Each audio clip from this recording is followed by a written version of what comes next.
Welcome to The Explainer. Today, we're diving into the really tricky parts of ethics at work. Those gray areas where a simple company rule could actually end someone's career, and where the line between fair discipline and just downsizing gets, well, really blurry. All right, let's just jump right in with a real-world dilemma that happened at a huge tech company. So, an employee gets caught taking advantage of the free meal voucher system. You're their manager. Now, the company policy is crystal clear, but firing somebody over lunch, it just feels a little extreme, right? What would you do? What's the right call here? If you're kind of struggling to pick one, you're not alone. The best, most thoughtful answer here is almost never a simple yes or no. It depends. So in this explainer, we're going to build the ethical toolkit you need to figure out what exactly it all depends on. That kind of situation is actually part of this really worrying trend that people are starting to call stealth firing. It's basically when a company uses a small, technical rule violation as the official reason for letting someone go. And the big question is, are they really just enforcing the rules, or is this a sneaky way to downsize without saying it? And look, this isn't just some hypothetical fear. It's a very real anxiety in the workforce right now. The Financial Times has reported that underneath all the big, splashy layoff announcements, this quieter, more one-on-one kind of dismissal is making a lot of employees pretty nervous. I mean, the examples are kind of wild. At Meta, it was those meal vouchers we talked about. At EY, people were fired for fast-forwarding through training videos. At Target, employees got fired for buying those super popular Stanley Cups before customers could. And at Fidelity, a fantasy football league was enough to get people canned because it broke a company gambling rule. In every single one of these cases, you have to ask, is this really fair discipline, or is there something else going on behind the scenes? Okay, so to really unpack these cases, we need the right tools. We need some frameworks. So let's build out our ethical toolkit so we can analyze these situations with more than just a gut feeling. First things first, we have to understand this huge conflict between what's legal and what's ethical. In most of the US, the legal default is something called employment at will. It gives employers a ton of power to fire someone, but the ethical gold standard is what we call due process. This idea that everyone deserves a fair, consistent process before they lose their livelihood. And how you see your employees, well, it changes absolutely everything. Do you see an employee as an instrument, basically a tool, to get more productivity? Or do you see them as a person, a stakeholder, who has value and dignity just for being human beyond what they produce? How you answer that one question shapes every single decision you'll make as a manager. Okay, last part of our toolkit. We've got two classic ethical lenses.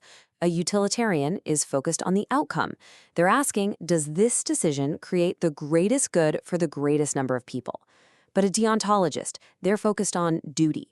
They ask, am I following the moral rules? Am I respecting people's rights, no matter what the outcome is?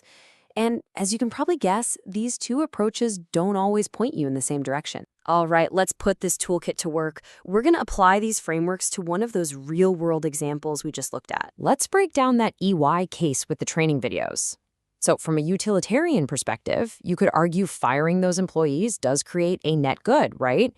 It scares other people from doing it and protects the integrity of the training. But you'd also have to weigh the harm. You're creating a culture of fear, you're losing talented people, and you're totally ignoring the root problem, which might be that people are just completely overworked. A deontologist, though, asks a totally different question. They'd ask, is this punishment proportionate to the crime?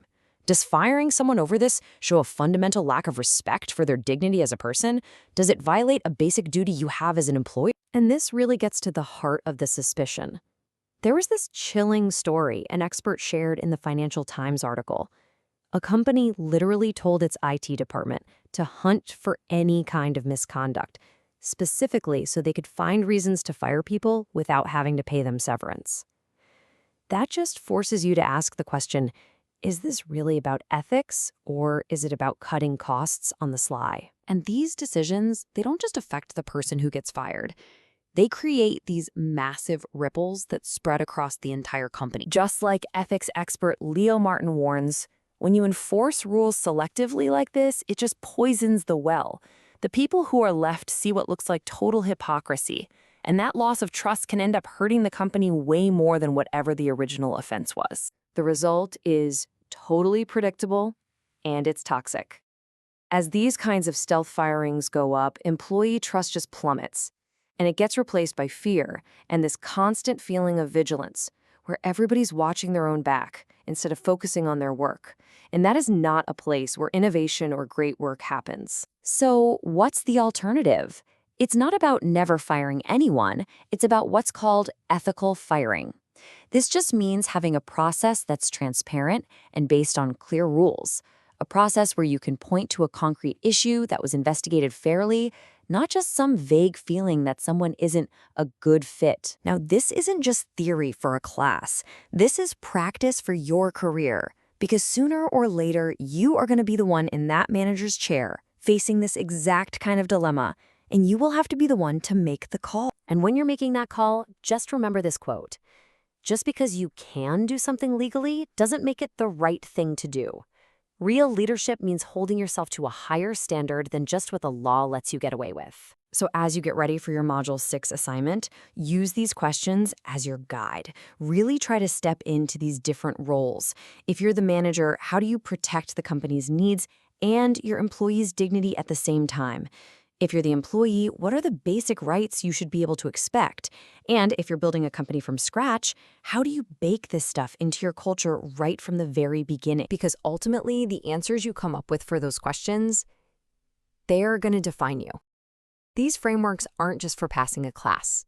They are the tools you'll use to build your reputation and decide, day in and day out, what kind of leader you're actually going to be.